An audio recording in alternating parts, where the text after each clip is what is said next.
We already gave them enough evidence. Hi, I'm Jim Hacking, immigration lawyer practicing law throughout the United States at our offices in Chicago, St. Louis, San Diego, and Washington, D.C. In today's video, we're going to talk about marriage-based green card cases, citizenship cases, asylum cases.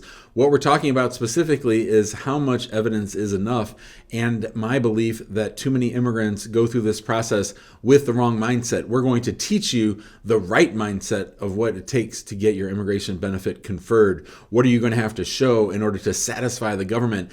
And what I don't want you to do is to ever say again, we already uploaded enough evidence or we already submitted enough evidence. You never can have enough evidence. Now, I'm not saying go crazy. I'm not saying print out thousands and thousands of pages. But at the same time, too many immigrants go through the process thinking, well, I'm just going to give them the bare minimum. I'm going to give them the least amount of evidence that I can that'll still hopefully get the case approved. We are not living in those days anymore, my friends. We want you to smash it. We want you to give them so much evidence that they have no right or no possibility of telling you no.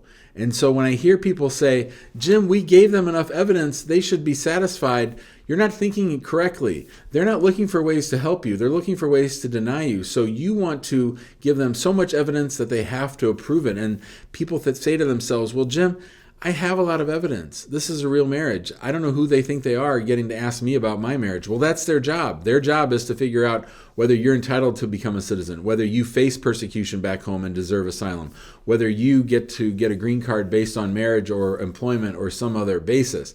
That's your burden to satisfy them. And I think people think, well, if I check all the boxes, if I give them all the pieces of evidence, that I'm still going to win the day. And here's the thing. There's another part of an immigration case, and that's the heart of the case. What is the feeling of the case? This is something that's sort of subjective. This is something that I've seen having been to hundreds and hundreds of interviews at USCIS, and that is, what is it about this case? Do I really believe this case? Do I feel like everybody's acting from a good place? Do I trust my gut and feel that this relationship is real? So just because you've ticked all the boxes and given them all the forms and filled out all the information, they can still deny you. So I don't think that running to, well, we already submitted enough evidence or we gave them everything that we have is really going to carry the day. You've got to think differently. You've got to think, I want them to know me. I want them to know about my case. I want them to like me.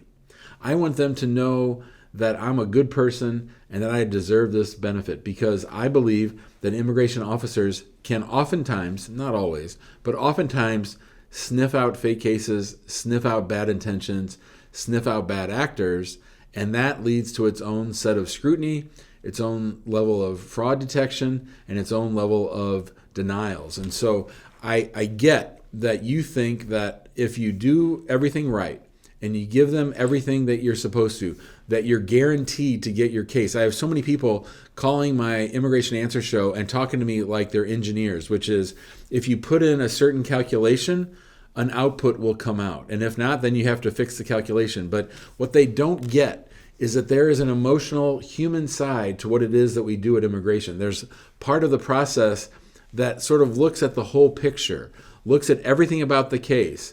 And I believe that over time, officers develop the ability to spot things pretty quickly. I think I actually have this ability now too. When I do the show, I can tell when somebody's sort of stretching the truth or trying to hide something, and they might run back to, well, we gave them everything we're supposed to, and because everyone else who gave them that got their benefit, we should too. It doesn't work that way.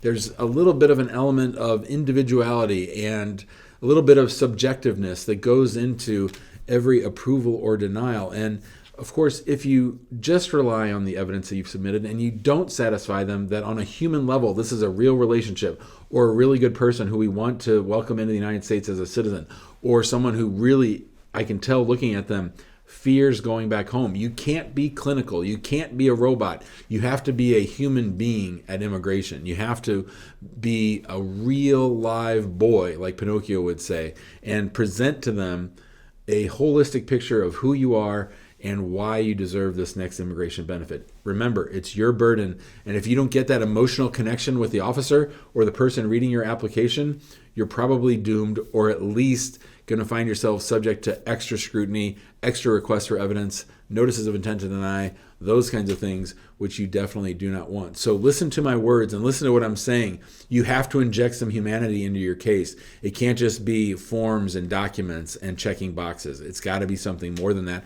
And that's what we think we do as immigration lawyers for our clients at Hacking Immigration Law, is we instill that human part. We pull that out of our clients and we help that come out at their immigration interviews. So if you'd like our help finding the humanity in your case, we would love to be able to help you. We'd love to work on your case with you. If you want to hire us to be your attorneys, the phone number 314-961-8200, email at info@hackingimmigrationlaw.com. And then if you're just looking for free resources, we have a ton of those, I think more than anybody else on the internet. We have this YouTube channel where you can subscribe and get alerts whenever we post new videos. We also have our Immigrant Home Facebook group, and we go live in those groups, YouTube and Facebook, 2 or 3 or 4 times a week, and that's just me answering immigrants' questions for an hour, hour and a half. Then we have our TikTok at Immigration Hacking. We have all of our free resources on our website.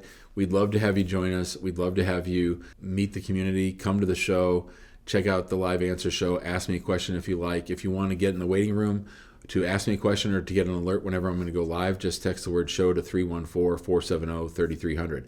Thanks so much, and we'll see you on the next video.